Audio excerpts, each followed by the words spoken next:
C'est grâce à la faible viscosité de l'eau que le sang est capable de circuler dans nos vaisseaux sans être congestionné au ralenti. Michael Denton explique que si la viscosité de l'eau était juste un peu supérieure à ce qu'elle est, le système circulatoire du sang serait complètement inutile. Un système capillaire marchera uniquement si le fluide pompé à travers ses conduits possède une très faible viscosité. Une faible viscosité est essentielle car le flux est inversement proportionnel à la viscosité. À partir de là, il est facile de constater que si la viscosité de l'eau avait une valeur juste quelque peu supérieure à ce qu'elle est, alors pomper le sang à travers un lit capillaire aurait nécessité une pression énorme et presque tous les systèmes circulatoires seraient impraticables. Si la viscosité de l'eau avait été sensiblement supérieure, et si le plus petit capillaire fonctionnel avait un diamètre de 10 microns au lieu de 3, alors il aurait été nécessaire que les capillaires occupent virtuellement tout le tissu musculaire pour fournir un approvisionnement utile en oxygène et en glucose. Naturellement, la conception de formes de vie macroscopiques serait impossible ou extrêmement difficile. Il semble donc que la viscosité de l'eau doit rester très proche de son niveau actuel pour que l'eau soit un véhicule convenable pour la vie. Autrement dit, comme toutes ses autres propriétés, la viscosité de l'eau se situe précisément au niveau idéal pour la vie. Si nous observons la viscosité de tous les liquides existants, nous constaterons qu'ils diffèrent par des milliards de facteurs. Cependant, parmi les milliards d'alternatives possibles, l'eau possède le niveau de viscosité juste et adéquat.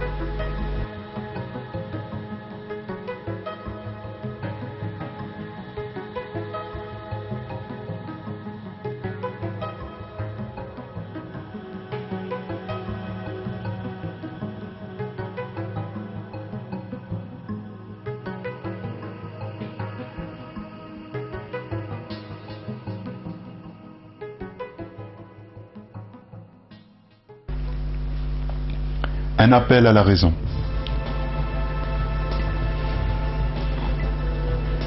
Tout ce que nous avons vu à travers ce film a clairement révélé que notre monde n'est pas un rassemblement hasardeux, sans but et sans contrôle, mais qu'au contraire, il a été conçu de la manière la plus soigneuse qui soit, dans le but de soutenir la vie.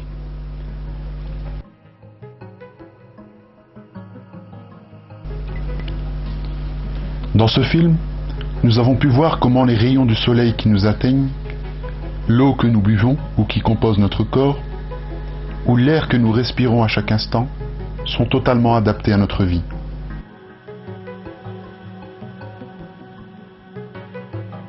En somme, toutes nos investigations révèlent que le monde est conçu parfaitement de façon à permettre la vie sur Terre.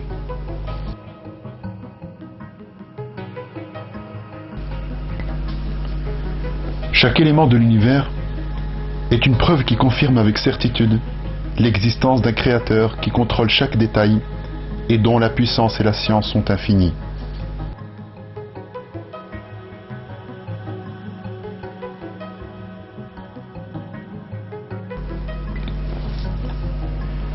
Quelle que soit la loi ou la variable physique que nous examinons dans ce monde, on peut vérifier que tout ceci ne peut être le produit du hasard, mais plutôt le fruit d'une parfaite création.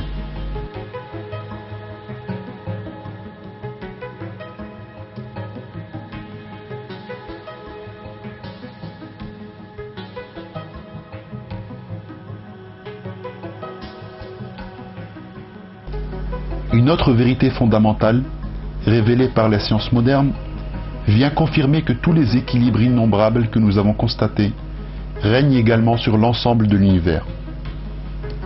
Toutes les recherches sur celui-ci durant les 20 dernières années montrent qu'il est le résultat d'une prodigieuse conception et que celle-ci est spécialement conçue pour soutenir la vie sur Terre.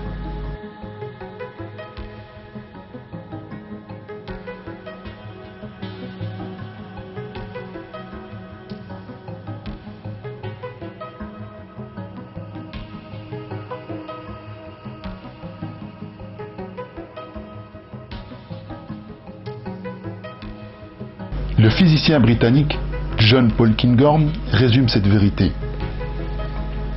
Il y a une intelligence et un but derrière l'univers.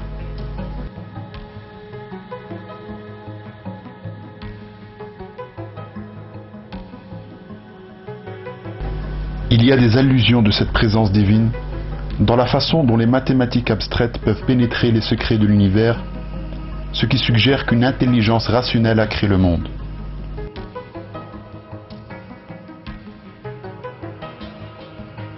La nature est finiment accordée pour permettre à la vie et à la conscience d'émerger. Naturellement, le fait que notre Terre, qui occupe un espace si minuscule dans l'univers, a été créée à une fin bien précise, signifie que c'est Dieu qui l'a créée et qui l'a ordonnée. Tous ces équilibres sensibles sur Terre sont une preuve irréfutable de l'art supérieur de Dieu créateur.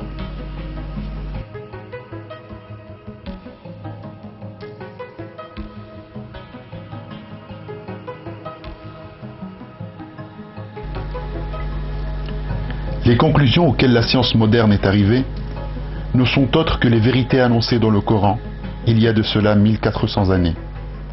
Voilà comment Dieu déclare cette vérité dans le Coran.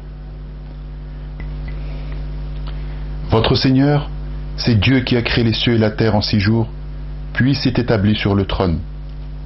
Il couvre le jour de la nuit, qui poursuit celui-ci sans arrêt. Il a créé le soleil, la lune et les étoiles, soumis à son commandement. La création et le commandement n'appartiennent qu'à lui.